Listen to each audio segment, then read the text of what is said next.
فرزند زہرا یہ حالات برے ہیں۔ کاشانِ بصیرت ویب سائٹ، واٹس ایپ اور یوٹیوب چینل پر مشتمل ایک ایسا مکمل پلیٹ فارم جس پر محروم بصارت کے لیے بالخصوص اور تمام افراد کے لیے بالعموم سینکڑوں کی تعداد میں مستند اسلامی کتب دستیاب ہیں۔ لہذا گزارش ہے کہ آپ اپنی ذمہ داری نبھاتے ہوئے کاشانۂ بصیرت کی ویب سائٹ کو وزٹ، واٹس ایپ چینل کو فالو اور یوٹیوب چینل کو سبسکرائب کرنے کے ساتھ ساتھ بیل آئیکن کو پریس کیجئے تاکہ آپ علم کے حصول کے ساتھ ساتھ مذہب اہل بیت کی اشاعت میں بھی اہم کردار ادا کرتے رہیں۔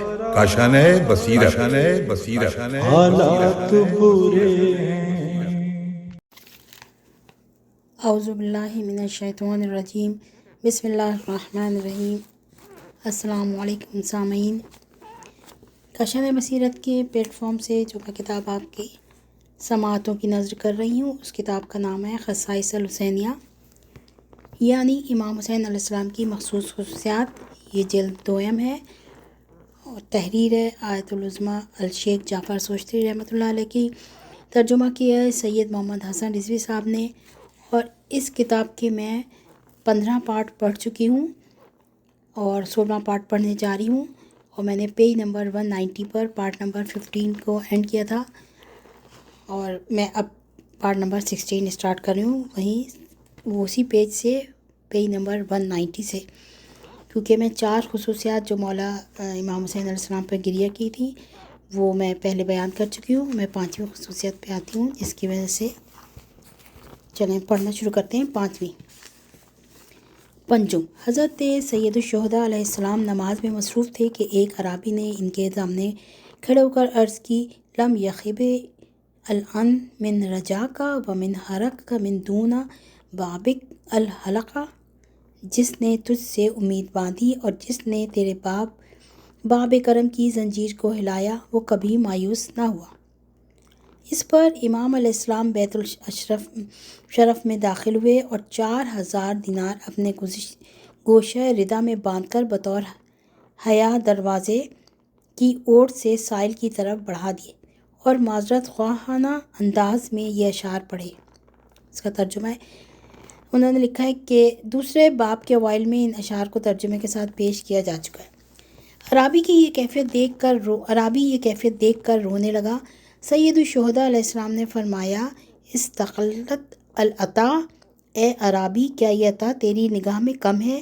اس نے عرض کی، ایسا نہیں ہے، بلکہ میرا رونا اس بات پر ہے کہ مٹی تیرے اس سخی ہاتھ کو کیوں کر کھائے گی۔ عرابی اس بات پر رو رہا تھا کہ یہ ہاتھ کیوں کر مٹی میں دفن ہوں گے، لیکن ہمارا گریہ اس بات پر ہے کہ ایک سائل اضطرار کے بغیر امام علیہ السلام سے سوال کر رہا تھا، جبکہ آپ اسے عطا کرتے وقت حیا محسوس کر رہے تھے، لیکن ایسے انسان پر اس وقت کیا گزری ہوگی جب ایک ضرورت مند نے ان سے سوال کیا ہو اور وہ اسے عطا کرنے پر قادر نہ ہو۔ اسی طرح وہ کیا عالم ہوگا جب سید الشہداء علیہ السلام کی چھوٹی بیٹی اپنے باپ سے ایک گھونٹ پانی کا سوال کر رہی تھی اور حسین علیہ السلام اسے پانی پلانے پر قادر نہ تھے، اور ایک مخدرہ اپنے طفل شیر خوار کے لیے پانی کا ایک قطرہ مانگتی رہی اور امام پانی نہ پلا سکے۔ اس سے بڑھ کر مصیبت کا وقت وہ تھا جب بھائی کی تنہا نشانی حضرت قاسم علیہ السلام گھوڑے سے گرے اور اپنے امو کو مدد کے لیے آواز دی، لیکن جب بھتیجے تک پہنچے تو ان کا بدن گھوڑوں کی ٹاپوں تلے پامال ہو چکا تھا۔ ایسے میں فرمایا، کتنی گراں ہے تیرے امو پر یہ بات کہ تو اپنی مدد کے لیے آواز دے اور وہ تیری مدد کو نہ پہنچ سکے، اور اگر پہنچ سکے تو اس کی مدد تیرے کام نہ آ سکے۔ ششم، واقعہ کربلا کے بعد جب پشت مبارک پر گٹوں کے نشان دیکھے گئے تو اس بارے میں جناب سید السجاد علیہ السلام سے سوال کیا گیا۔ آپ علیہ السلام نے فرمایا، غذا و طعام کے اس بوجھ کا نشان جو آپ رات کی تاریکی میں پشت پر لاد کر یتیموں، بیواؤں، غربا اور مساکین کے گھر پہنچاتے تھے، ایسا بے مثل انسان اپنے شیرخوار بچے کو ہاتھوں پر بلند کر کے ایک قطرہ آب کا سوال کرتا ہے، لیکن جواب میں بچے کو پیاسا ہی تیر جفا سے قتل کر دیا جاتا ہے۔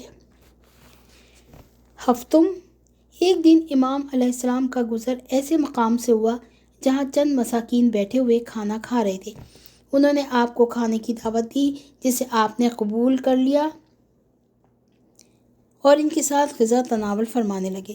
کھانے کے دوران آپ نے فرمایا، ان اللہ لا یحب المستکبرین، یقیناً خداوند عالم تکبر کرنے والوں کو دوست نہیں رکھتا۔ کھانے سے فارغ ہونے کے بعد آپ نے مساکین کو مخاطب کر کے فرمایا، میں نے آپ کی درخواست قبول کی، اب آپ بھی میری دعوت قبول کریں۔ ان سب نے مثبت جواب دیا۔ جب وہ تمام افراد آپ کے گھر آئے تو آپ نے کنیز سے کہا، جو کچھ گھر میں موجود ہے وہ لے آؤ۔ غرض یہ کہ دسترخوان بچھایا گیا اور امام علیہ السلام نے ان سب کے ساتھ مل کر کھانا تناول کیا، یہاں تک کہ وہ سب افراد شاد اور مسرور ہو گئے۔ لیکن کربلا میں مظلوم نے انتہائی کوشش کی کہ اپنے اہل و عیال کو پانی کا ایک گھونٹ پلا سکے، لیکن ان کی درخواست رد کر دی گئی۔ ہشتم، گریے کی ایک خصوصیت یہ ہے کہ دوسروں کو روتا دیکھ کر بھی انسان رونے لگتا ہے۔ گریے کی اس خصوصیت کی بنا پر بھی لازم آتا ہے کہ ہم پیغمبر اکرم صلی اللہ علیہ وآلہ وسلم کی متابعت ہی میں مظلوم کربلا پر گریہ کریں، کیونکہ نہ صرف حضرت رسول اکرم صلی اللہ علیہ وآلہ وسلم بلکہ تمام انبیاء و اوصیاء، تمام آسمان و زمین، چرند و پرند، جنت و جہنم، جن و ملائکہ، اشجار، سنگ و سنگریزوں، نظر آنے والی اور نظر نہ آنے والی ہر مخلوق نے سید الشہداء علیہ السلام پر گریہ کیا۔ اس لحاظ سے وہ کون سا سنگ دل انسان ہے جس کا دل آنسو نہ بہائے۔ اس لیے لازم و ضروری ہے کہ ہم بھی حسین علیہ السلام مظلوم کربلا پر گریہ کریں۔ نہم، گریہ کی ایک قسم وہ ہے جو ترحم کی بنا پر عارض ہے۔ کوئی بھی انسان ہو، کسی کو مصیبت میں دیکھ کر دل پسیج جاتا ہے، چاہے جائے کہ مصیبت سہنے والا شخص حق پر ہو۔ فطری بات ہے کہ اگر کسی ایسے انسان کا واقعہ سنے جسے بے گناہ صحرا بے آب و گیا میں گھیر لیا جائے، اس کے ساتھ اس کے اہل و عیال، چند نوجوان افراد، بہنیں، بیٹیاں، چند گنے چنے اصحاب و انصار اور دودھ پیتے بچے بھی ہوں، اور اس پر وہ تمام مصائب گزر جائیں جو امام پر گزرے، تو یقیناً دل تڑپ اٹھے گا۔ اب اگر ایسی شخص نے کوئی جرم بھی کیا ہو، حلال پیغمبر صلی اللہ علیہ وسلم کو حرام کر دیا ہو، اور خواہ کافر یا تمہارا دشمن ہی کیوں نہ ہو، اس کی حالت قابل رحم بن جاتی ہے۔ جبکہ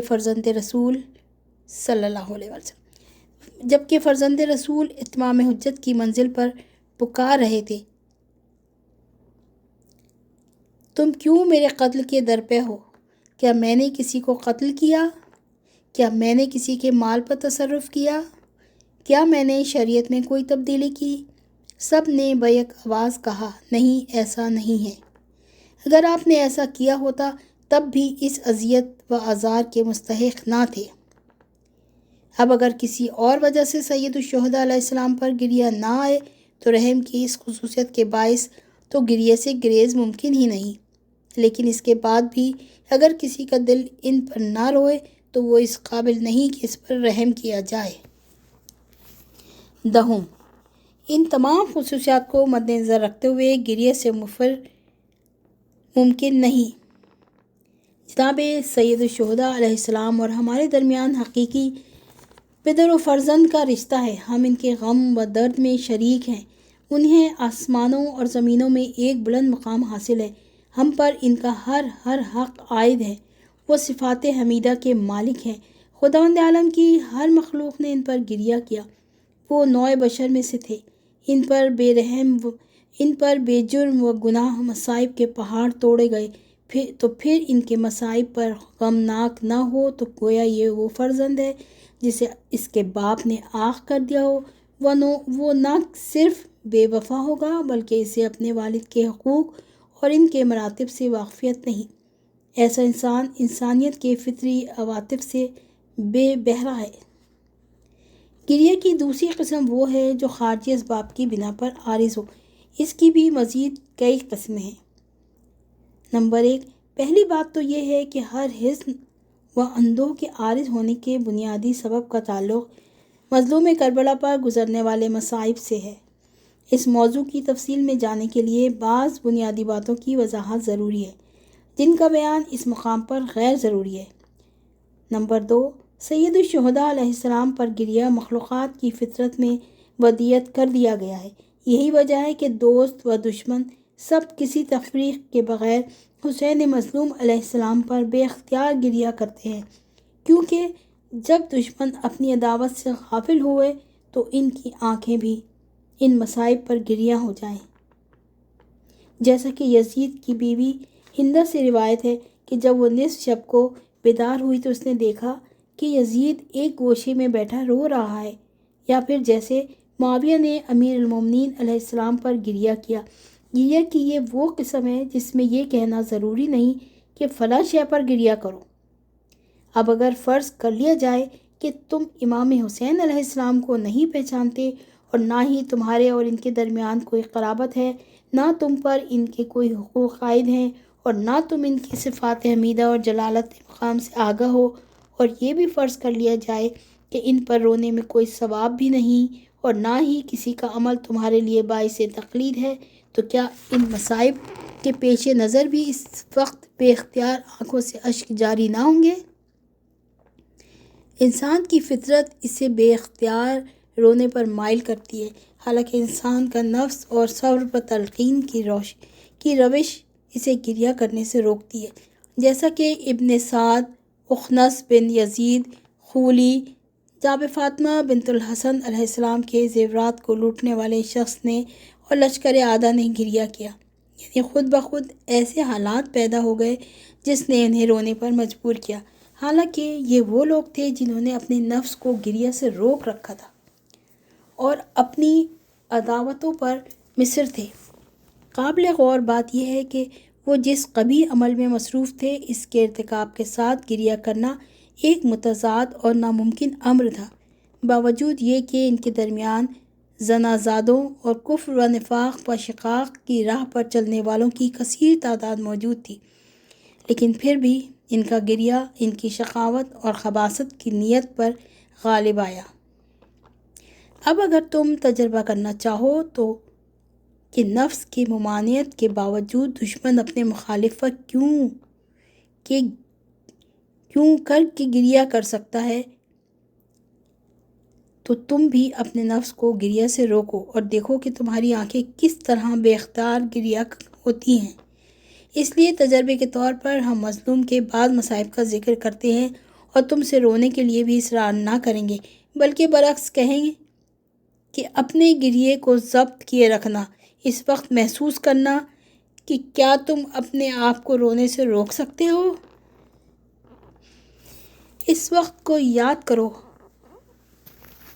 کہ جب حسین علیہ السلام میدان کربلا میں تنہا ایستادہ تھے، بدن مبارک تلوار اور نیزے کے 1500 سے زیادہ زخموں سے چور چور تھا، سر مبارک شگافتہ اور سینہ اتھر پر تیر سے شعبہ پیوست تھا، باطنہ طور پر دل اتھر عیال و اطفال کی حالت پر سوزاں تھا، ان کی فرقت کا خیال پریشان کیے دے رہا تھا۔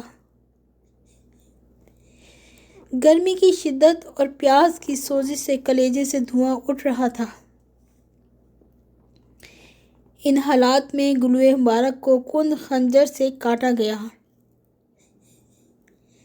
آپ مسلسل پانی کا سوال کرتے رہے، لیکن پانی کی ایک بوند بھی نہ دی گئی، تو کیا اس تصور کے بعد بھی گریہ کا ضبط کرنا ممکن ہے؟ یہ وہ حالت ہے جس پر اس ابن سعد نے بھی گریہ کیا اور آنسو کے قطرے اس شقی کی آنکھ سے بہتے رہے۔ یا پھر اس وقت کو یاد کرو جب اہل بیت اطہار علیہ السلام اور ان کے اطفال کو یزید کے دربار میں داخل کیا گیا، ان کے سامنے شہیدوں کے سر لا کر رکھے گئے، ان کے دست و بازو کو رسیوں سے جکڑ دیا گیا اور محاذرات عصمت و طہارت یزید ملعون کے روبرو کھڑے کر دیے گئے۔ یزید نے انہیں اس حالت میں دیکھ کر گریہ کیا اور کہا، قبیح اللہ ابن مرجانہ تھا، خدا ابن مرجانہ پر لعنت کرے۔ ہیڈنگ ہے سید الشہداء علیہ السلام پر گریہ کے خارجی اسباب۔ جناب سید الشہداء علیہ السلام کی منجملہ خصوصیات میں سے ایک خصوصیت یہ بھی ہے کہ خارجی اسباب کی بنا پر ان پر گریہ عارض آتا ہے۔ اس بیان کے اسباب میں ہم درج ذیل 10 واقعات کا ذکر کرتے ہیں۔ حضرت آدم علیہ السلام نے جب عالم ذرو اشباح میں سید مظلوم علیہ السلام کے نور کو دیکھا تو ان پر گریہ غالب آیا۔ اسی طرح حضرت ابراہیم علیہ السلام پر ملکوت کی سیر کروائی گئی تو آپ نے وہاں پنجتن پاک کے انوار کو ملاحظہ کیا، لیکن جب آپ کی نگاہ حسین مظلوم علیہ السلام کے نور پر پڑی تو بے اختیار آنکھوں سے آنسو چھلک پڑے۔ مظلوم کربلا کے نام کی خصوصیت یہ ہے کہ اس نام کو سن کر رونا آتا ہے، جیسا کہ خود جناب سید الشہداء فرماتے ہیں، مومن مردوں اور مومنہ عورتوں کے سامنے جب بھی میرا ذکر کیا جاتا ہے تو وہ میری مصیبتوں پر مغموم ہو جاتے ہیں۔ بس معلوم ہوا کہ مومن کے لیے حسین علیہ السلام کا نام باعث گریہ ہے۔ حسین علیہ السلام کے نام کا اثر یہ ہے کہ اس سے گریہ طاری ہو جاتا ہے، جیسا کہ حضرت آدم علیہ السلام اور حضرت ابراہیم علیہ السلام۔ حسین علیہ السلام کا ذکر کرتے ہوئے فرماتے ہیں، تسیل عبرتی و ینکسر قلبی، یعنی حسین علیہ السلام کے ذکر سے میری آنکھوں سے آنسو جاری ہو جاتے ہیں اور میرا قلب شکستہ ہو جاتا ہے۔ وہ سید الشہداء پر نظر ڈالنا بھی گریہ کا سبب ہے۔ سید الشہداء علیہ السلام پر نظر ڈالنا بھی گریہ کا سبب ہے۔ آپ کا جد بزرگوار جناب رسالت مآب صلی اللہ علیہ وآلہ وسلم آپ کی ولادت کے بعد جب بھی آپ پر نظر ڈالتے تو گریہ کرتے۔ تاریخ سے ثابت ہے کہ آپ کے پدر بزرگوار بھی جب آپ کو دیکھتے تو آنکھوں سے آنسو بہنے لگتے۔ آپ فرماتے ہیں، یا عبرتا کل مومن، یعنی اے وہ جو ہر مومن کے لیے باعث گریہ ہے۔ حسین علیہ السلام نے یہ سن کر فرمایا، بابا کیا آپ میرے متعلق فرما رہے ہیں؟ تو جواب میں کہنے لگے، نام یا بنی، ہاں میرے فرزند ایسا ہی ہے۔ تو کیا تم بھی حسین علیہ السلام کی طرف نظر کرتے ہو تاکہ تمہاری آنکھ سے بھی آنسو جاری ہو جائے؟ یہ طے ہے کہ تم جب بھی حسین علیہ السلام کی طرف نظر کرو گے، حسین علیہ السلام تمہاری طرف متوجہ فرمائیں گے۔ حدیث صحیح میں وارد ہے، میں ترجمہ پڑھ رہی ہوں عربی کا، یقیناً حسین علیہ السلام عرش کی دائیں طرف سے اپنے مقتل کی طرف نظر کر کے اپنے زوار کو دیکھیں گے۔ وہ ہر اس شخص کو دیکھتے ہیں جو آپ پر گریہ کرتا ہے۔ ایسی صورت میں تعجب کا مقام نہیں کہ فاصلے کی دوری اور وہ دیوار کی رکاوٹ ان کی رویت میں رکاوٹ نہ بنے۔ سید الشہداء علیہ السلام کی قبر پر نظر ڈالنا گریہ کا سبب ہے۔ امام جعفر صادق علیہ السلام فرماتے ہیں، ترجمہ پڑھی میں، حسین علیہ السلام غریب میں دیار غربت میں جو شخص ان کی زیارت کرے وہ ان پر گریہ کرتا ہے، جو ان کی زیارت نہ کر سکے وہ دل گرفتہ و محزون ہو جاتا ہے، جو ان کو نہ دیکھ سکے اس کا کلیجہ تپنے لگتا ہے۔ حسین علیہ السلام ہر اس شخص پر رحم کرتے ہیں جو اس بیان میں ان کے پاؤں کی طرف واقع ان کے فرزند دلبند کی قبر پر نظر کرے، کیونکہ ان کے قرب و جوار ان کا نہ کوئی دوست ہے اور نہ ہی قرابت دار۔ شاید اسی حدیث کے پیش نگاہ کسی عارف نے کہا، ہر شہر قبر حسین ہے اور ہر مکان کربلا ہے۔ اس امر میں کوئی شک نہیں کہ مظلوم کربلا کے بدن کو مس کرنا بھی موجب گریہ ہے۔ آپ کے جد بزرگوار کا طریقہ یہ تھا کہ کبھی بڑے نواسے کے گلے کو بوسہ دیتے تھے اور گریہ کرتے، کبھی حسین علیہ السلام کے دانتوں کو بوسہ دیتے اور رونے لگتے، اور کبھی بدن کے مختلف حصوں کو بوسہ دیتے تھے اور روتے جاتے تھے۔ ایک موقع پر نواسے نے پوچھا، نانا آپ کے رونے کا سبب کیا ہے؟ تو فرمایا، او قبلہ موزل سیوف من کا و اب کی، میں ان مقامات کو بوسہ دے رہا ہوں جہاں شمشیر جفا سے تیرے بدن کو اذیت پہنچائی جائے گی۔ جب جناب رسالت مآب صلی اللہ علیہ وآلہ وسلم سے کوئی پوچھتا کہ آپ نواسے کے دانتوں کو بوسہ دیتے ہوئے کیوں گریہ کرتے ہیں، جواب میں فرماتے، ظالم ان دانتوں کو اپنے عصا سے آزار پہنچائے گا۔ ان دانتوں کو بوسہ دے رہا ہوں جنہیں دیکھ کر ابن زیاد ہنسنے لگا اور مجھے اس کے ہنسنے پر گریہ آتا ہے۔ جب اصحاب سینے پر بوسہ دینے کا سبب معلوم کرتے تو فرماتے ہیں، یہ وہ مقام ہے جہاں پر تیر سہ شعبہ پیوست ہوگا۔ لیکن عصر عاشور ایک وقت وہ آیا جب آپ کی مظلوم بہن بی بی زینب علیہ السلام نے چاہا کہ بھائی کے بدن مطہر پر ان مقامات پر بوسہ دیں جہاں رسالت مآب صلی اللہ علیہ وآلہ وسلم بوسہ دیا کرتے تھے، لیکن ہائے مجبوری کہ محبت کرنے والی بہن ایسا نہ کر سکی کہ بدن مطہر تیروں، تلواروں اور نیزوں کے زخم سے مجروح، جبکہ ایک روایت کے مطابق گھوڑوں کی ٹاپوں تلے پارا پارا ہو چکا تھا۔ لیکن اگر گھوڑوں کے سموں تلے لاش اطہر کے پامال ہونے کی روایت تسلیم نہ کی جائے، جب بھی یہ حقیقت اپنی جگہ مسلم ہے کہ بدن مبارک زخموں کی کثرت سے چور چور تھا، کیونکہ خود جناب سید الشہداء علیہ السلام فرماتے ہیں، گویا میں دیکھ رہا ہوں کہ صحرا کے درندے میرے بدن کے ٹکڑے کر رہے ہیں۔ یہی وجہ ہے کہ شہداء نے مظلوم بہن کی اس بیچارگی کی کیفیت کو ان الفاظ میں رقم کیا ہے۔ ترجمہ پڑھیں میں۔ جب کوئی جگہ نہ ملی تو بہن نے بھائی کے کٹے ہوئے حلقوم کو بوسہ دیا، یعنی وہ مقام جسے رسول اکرم صلی اللہ علیہ وآلہ وسلم نے بھی بوسہ نہ دیا تھا۔ دوسرے الفاظ میں یوں کہہ لیجئے کہ پیغمبر صلی اللہ علیہ وآلہ وسلم بدن مظلوم کے جس ظاہری حصے پر بوسہ دیتے تھے، مظلوم کی بہن نے اسی مقام کے باطنی حصے پر بوسہ دیا۔ بہن نے چاہا کہ بھائی کی لاش کو دونوں ہاتھوں پر اٹھائیں، لیکن جب نہ اٹھا سکیں تو لاش اطہر کو زمین پر رکھ کر فرمایا، ھذا حسین مقتل اعضا، نانا یہ تیرا حسین ہے جس کا بدن ٹکڑے ٹکڑے کر دیا گیا ہے۔ پھر فرمانے لگی، ھذا حسین مجرس الراس من القضا، اے جد بزرگوار یہ تیرا حسین ہے جس کے سر کو پشت گردن سے کاٹا گیا۔ میں نہیں جانتا کہ اس مخدورہ کو یہ کیسے معلوم ہوا کہ اس کے بھائی کا گلا پشت گردن سے کاٹا گیا، لیکن خیال ہے کہ اس کی 3 وجوہات ہو سکتی ہیں۔ پہلی وجہ یہ کہ ہو سکتا ہے بہن نے خود بھائی کو ذبح ہوتے ہوئے دیکھا ہو، لیکن یہ خیال روایات کے منافی ہے، کیونکہ جب شدت جذبات سے مغلوب ہو کر بہن باہر نکلی تو بھائی نے حکم دیا کہ بہن خیمے میں واپس جاؤ، ابھی حسین علیہ السلام زندہ ہے۔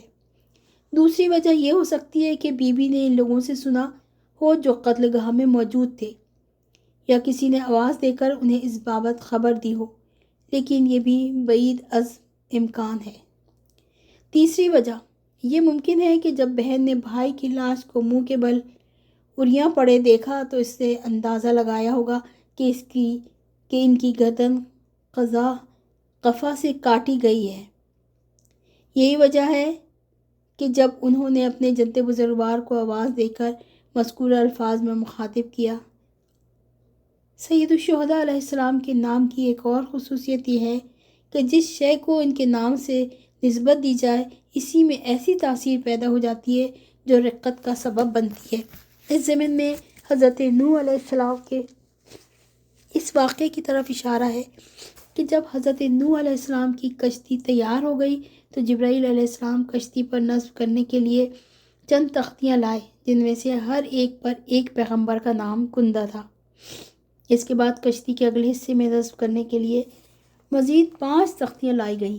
جب ان میں سے پہلی تختی کو نصب کیا گیا تو اس سے ایک نور ساطع ہوا۔ حضرت جبرائیل علیہ السلام نے بتایا کہ یہ تختی جناب خاتم الانبیاء صلی اللہ علیہ وآلہ وسلم کے نام سے منسوب ہے۔ اسی طرح مزید 3 تختیوں سے بھی جن پر جناب امیر المومنین علیہ السلام، جناب فاطمہ زہرا سلام اللہ علیہ اور امام حسن علیہ السلام کی اسماء گرامی کندہ تھے، نور ساطع ہوا۔ لیکن جب حضرت نوح علیہ السلام نے 5ویں تختی کو نصب کرنا چاہا تو آپ نے دیکھا کہ اس تختی سے تازہ خون ابل رہا ہے۔ حضرت نوح علیہ السلام کے ہاتھ اس پاک خون سے رنگین ہو گئے۔ جناب جبرائیل علیہ السلام نے بتایا کہ یہ تختی امام حسین علیہ السلام کے نام سے منسوب ہے۔ تو جب صرف نسبت میں یہ اثر ہو کہ تختی خون سے رنگین ہو جائے تو کیوں نہ اس عظیم مصیبت کی یاد مومنین کے دلوں کو خون کر دے۔ لیکن سب سے زیادہ عجیب بات یہ ہے کہ سید الشہداء علیہ السلام میں سے نسبت پانے والے مسرت و سرور کے لمحات بھی گریہ و حزن کا سبب بنتے ہیں۔ روایات کی روشنی میں اس امر کی وضاحت یوں کی جا سکتی ہے کہ بہشت میں سید الشہداء علیہ السلام سے مخصوص حور یہ مسلسل گریہ و فغاں میں مصروف ہے۔ یا پھر عید کے دن کا وہ واقعہ جب دونوں نواسوں نے نئی پوشاک زیب تن کی تو جناب رسالت مآب صلی اللہ علیہ وآلہ وسلم انہیں دیکھ کر رونے لگے۔ علاوہ ازیں ایک دن حسین علیہ السلام کے لیے کھیلنے میں مصروف تھے کہ وہاں سے جناب رسول اکرم صلی اللہ علیہ وآلہ وسلم کا گزر ہوا اور نواسے کو کھیلتا دیکھ کر بے اختیار رونے لگے۔ اسی طرح جب حسین علیہ السلام جنگ صفین میں فاتح بن کر واپس لوٹے تو آپ کے پدر گرامی حضرت امیر المومنین علیہ السلام نے انہیں دیکھ کر گریہ کیا۔ کبھی پیغمبر صلی اللہ علیہ وآلہ وسلم حسین علیہ السلام کو کھانا نوش کرتے ہوئے دیکھ کر روتے تھے۔ اس سے پہلے جب آپ کی ولادت ہوئی تو پیغمبر صلی اللہ علیہ وآلہ وسلم نے بچے کو گود میں لیتے ہی گریہ شروع کیا۔ یا پھر جب کبھی جناب ختمی مرتبہ صلی اللہ علیہ وآلہ وسلم کو نواسے کی مبارکباد دی جاتی تو آپ کی آنکھوں سے آنسو بہہ نکلتے۔ محرم کا چاند نظر آتے ہی چاہنے والوں کی آنکھیں ڈبڈبا جاتی ہیں اور ان پر غم و حزن کی کیفیت طاری ہو جاتی ہے۔ میں ترجمہ پڑھ رہی ہوں۔ اس ماہ کی تاثیر پر کیوں غور نہیں کرتے کہ یہ وہ مہینہ ہے جس میں حسین علیہ السلام سے محبت کرنے والوں کے حلقوم میں پانی پھنس جاتا ہے۔ زمین کربلا کی تاثیر یہ ہے کہ اس میں داخل ہوتے ہی انسان پر غم کی کیفیت طاری ہو جاتی ہے۔ کربلا کی زمین پر قدم رکھنے والے ہر پیغمبر نے اس تاثیر کو محسوس کیا۔ روایات کے مطابق ما من نبی الا وقد زار کربلا، کوئی پیغمبر ایسا نہیں جس نے کربلا کی زیارت نہ کی ہو۔ اس زمین کے متعلق فرمایا گیا فی کل قمر الازہر، یعنی اے کربلا تیری خاک میں ایک چمکتا ہوا چاند دفن ہو گیا۔ کربلا کی زمین پر اپنے پروردگار سے سوال کرتے تو انہیں وحی ہوتی کہ یہ کربلا کی زمین ہے۔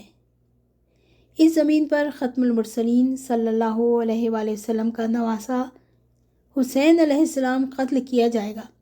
اس کیفیت حزن نے اہل بیت اطہار علیہ السلام کو بھی متاثر کیا، کیونکہ جب مدینے والوں کا قافلہ کربلا پہنچا تو حضرت بی بی ام کلثوم علیہ السلام نے اپنے بھائی حسین علیہ السلام سے پوچھا یا اخی ھذا بادیہ مہولہ، اے میرے بھائی یہ میدان ہولناک ہے۔ ایک مرتبہ پدر گرامی امیر المومنین علیہ السلام کو اس زمین پر نیند آ گئی۔ جب بیدار ہوئے تو رو رہے تھے، فرمانے لگے، میں ترجمہ پڑھتی ہوں، میں نے خواب میں دیکھا میرا فرزند حسین علیہ السلام خون کے سمندر میں تڑپ رہا ہے۔ پھر مجھ سے فرمانے لگے وہ کیا وقت ہوگا جب اس مقام پر یہ واقعہ رونما ہوگا۔ کربلا کے نام ہی میں یہ اثر ہے کہ اسے سن کر آنکھیں اشک بار ہو جاتی ہیں، کیونکہ جب سید الشہداء علیہ السلام کا کاروان کربلا پہنچا تو آپ نے مقامی افراد سے اس زمین کا نام دریافت کیا۔ لوگوں نے متعدد نام گنوائے، لیکن جب کسی نے یہ کہا کہ اس زمین کو کربلا بھی کہتے ہیں تو چشم ہائے مبارک سے آنسو جاری ہو گئے اور فرمایا، ترجمہ پڑھ رہی ہوں میں، یعنی پروردگار تیری بارگاہ میں کرب و بلا سے پناہ چاہتا ہوں۔ اسی زمین پر ہمارے خیمے نصب ہوں گے، اسی پر ہمارا خون بہایا جائے گا اور اسی پر ہمارے بچے ذبح کیے جائیں گے۔ یہی وہ سرزمین ہے جہاں میرا خون بہایا جائے گا، اس زمین پر میرے حرم کو ذلیل کیا جائے گا، اس زمین پر میرے بہادروں کو قتل کیا جائے گا، میرے بچوں کو تہہ تیغ کیا جائے گا، قوم کے ذلیل و پست افراد رہنے والوں کو غلامی اور کنیز میں مانگیں گے۔ یہی اپنے خیمے ڈال دو۔ میرے ساتھیوں، تم سب آزاد ہو، جہاں جی چاہے جاؤ اور مجھے اکیلا چھوڑ دو کہ اب اس سرزمین سے واپس جانا نصیب نہ ہوگا۔ کربلا کے بعد اہل بیت اطہار علیہ السلام کا طریقہ یہ تھا کہ جب بھی ٹھنڈا پانی پیتے تو حسین علیہ السلام کو یاد کر کے گریا کرتے۔ داؤد رقی نقل کرتے ہیں کہ میں امام جعفر صادق علیہ السلام کی خدمت میں تھا، میں نے دیکھا کہ آپ نے پانی پیا تو آنکھوں سے آنسو بھر آئے۔ فرمایا، ترجمہ کریم ہے، حسین علیہ السلام کی یاد عیش و آرام کو کس قدر مقدر کر دیتی ہے۔ گلاس میں جب بھی ٹھنڈا پانی پیتا ہوں تو حسین علیہ السلام کو یاد کرتا ہوں۔ دوسری روایت میں خود جناب سید الشہداء علیہ السلام سے مروی ہے کہ عصر عاشور آپ نے فرمایا، شیعتی ما ان شربتم مع عذب فاذکرونی، یعنی اے میرے چاہنے والو، جب بھی ٹھنڈا پانی پیو تو میری پیاس کو یاد کر لینا۔ پیغمبر اکرم صلی اللہ علیہ وآلہ وسلم جب بھی کربلا کی خاک کو سونگھتے تو آنکھوں سے آنسو جاری ہو جاتے۔ راوی بیان کرتا ہے، میں اس حدیث کا ترجمہ پڑھ رہی ہوں، کربلا میں جناب رسول خدا صلی اللہ علیہ وآلہ وسلم کی خدمت میں حاضر ہوا، دیکھا کہ فخر کونین کو آنکھوں سے آنسو بہہ رہے۔ میں نے عرض کی، یا رسول اللہ صلی اللہ علیہ وسلم، میرے ماں باپ آپ پر فدا ہوں، کس چیز نے آپ کو غضبناک کیا ہے؟ فرمایا، نہیں، بلکہ ابھی جبرائیل آئے تھے، انہوں نے خبر دی کہ میرا حسین علیہ السلام فرات کے کنارے قتل کر دیا جائے گا، اور مجھ سے پوچھا گیا، آپ ان کی قبر کی خاک کو سونگھنا چاہتے ہیں؟ میں نے کہا ہاں۔ پس جبرائیل علیہ السلام نے اپنا ہاتھ بڑھایا اور مجھے قبر کی ایک مشت خاک دی۔ میں نے جیسے ہی خاک کو ہاتھ میں لیا پھر اپنے گریے کو ضبط نہ کر سکا۔ جبرائیل علیہ السلام نے بتایا کہ جس زمین پر میرا نواسہ قتل ہوگا اس کا نام کربلا ہے۔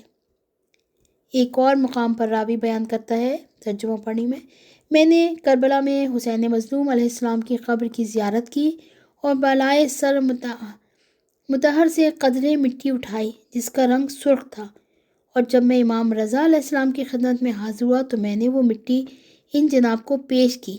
آپ نے اس خاک کو ہاتھوں میں لے کر سونگا اور پھر اتنا روئے کہ آنکھوں سے اشک جاری ہو گئے۔ پھر فرمایا، یہ میرے جد کے قبر کی خاک ہے۔ سید الشہداء کے مصائب کا سننا، انہیں تصور میں لانا اور ان پر فکر کرنا بھی باعث گریہ ہے، لیکن طبیعتوں کے اختلاف کے پیش نظر یہ ذکر ہر انسان پر مختلف طور پر اثر انداز ہوتا ہے۔ اس کی تفصیل انشاءاللہ آئندہ صفحات میں بیان کی جائے گی۔ پارٹ نمبر 16 پیج نمبر 202 پہ میں ختم کرتی ہوں۔ خدا حافظ۔